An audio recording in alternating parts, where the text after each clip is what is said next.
everyone, I'm Jared Hall, and we are coming to you live from the 2019 Comic-Con EW Video Studio presented by Toyota Corolla, and I am joined by the cast of The Rook on Starz. Welcome, ladies. How are you? Good. Thanks for having us. Yeah, of course. This is like, Comic-Con's like a big playground for you, right, Olivia? Yeah, I mean, this is like coming home for me. I mean, I've been here since 2006. It was just, I love it. I love everything about it. Now, do you do the thing people like will put on masks, walk around so you can kind of like partake and soak it all in?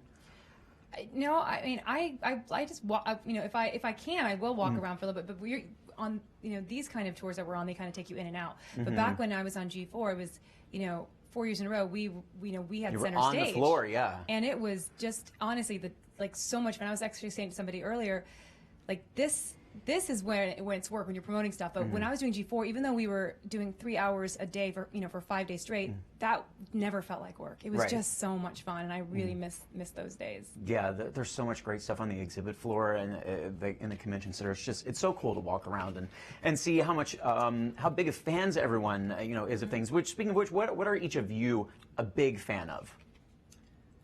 I just got to meet Maisie Williams. Oh, she's here. Yes. I know. I walked in and went. There was no crossing paths. It was right to her because I get obsessed with TV shows and I won't sleep. I'll just keep. Marvelous Mrs. Maisel. When it came out at midnight, I watched every single episode of the second season, like until I went to sleep when it was done. And like so, I didn't watch Game of Thrones for the 7 years because I was like, I can't get addicted to this. So I got to watch it all and in its entirety right up until the last season. Oh, you binged right up before was so when I saw it was like I've just gone through this like an entire relationship that was like it was so it's so raw for me. And it's like I mean because I just went from beginning to end so fast, and she was so sweet, so that was just so exciting for me just to say hi to her and tell her how much I love her work and excited for what she's going to do next. Yeah. What about for either of you? A show or a movie, an actor who you just... I'm really excited about Dark Crystal, and the booth was right near our booth. I saw the trailer, and I'm really excited. A lot of people are super excited for that. It looks so good. Well, I'm a fan of celebration, and so I think that's what Comic-Con is. It's just this huge celebration, and unlike Olivia, I haven't been here before, so it's just really exciting to see. What I really love, actually, is seeing the people that aren't involved in it dressing up and being part of it, and just getting such excitement and pleasure, and that gives me pleasure. Yeah. I'm one of those. Yeah.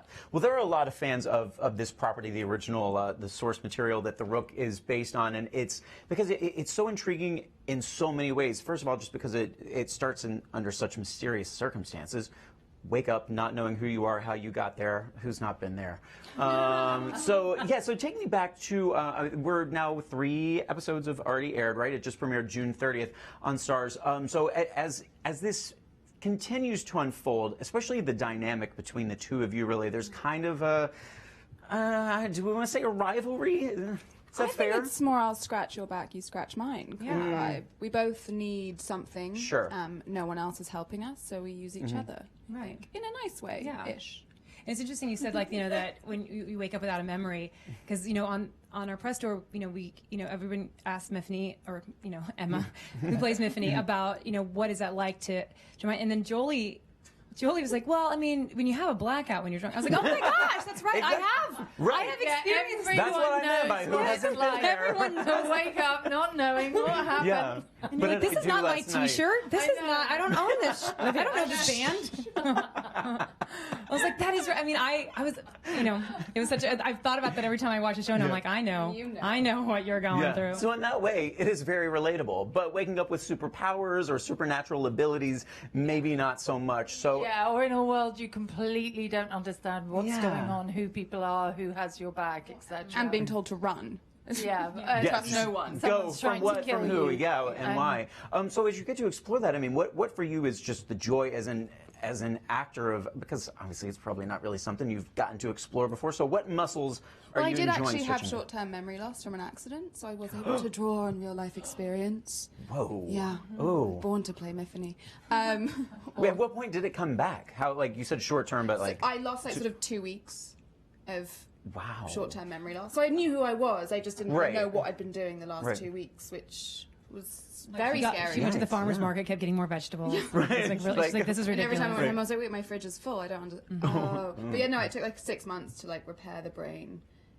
It's a slow process. It's just but the brain is amazing because it can repair itself. I had to do lots of like brain games. Right, word games and all that kind of stuff. Writing with your left hand, writing upside down, all those things help the brain apparently. Oh, I couldn't write upside down. Can you write upside down now? Yeah, of course. Yeah, and I can write with my left hand. Of course. Oh, I had to do it like every day. I had to like write things, but it's actually something they tell you to do with like Alzheimer's and stuff. It's something like a brain game to like keep your brain active and all the. My brain is not active. I'm not writing upside down. I know the science. I don't. I just did what the doctor told me. I give her a PhD. Clearly, you know what you're talking about for sure. Thank you. Yeah. So as this season continues to unfold, give us a little glimpse into what we're going to see. How closely is it sticking to the source material? Will it drift a bit? I mean, you're an original character anyway, right? I was a very small part, and then they wanted to find a character and build it up, and that's where my character came from. So it was a small character in the book, and everything else about her is created by the creators. But to your question, we don't really, the source material. It's the premise, and then everything else is kind of different. We were all told not to read the book, basically. But Daniel, the author, loves the show and is really excited about how it's been adapted. So as long as he approves, I hope fans can see it for like a different thing. Right. It's like a spin-off. Almost. So that's even more reason I need to know then, like, if we're drifting from the source material, where's it gonna go?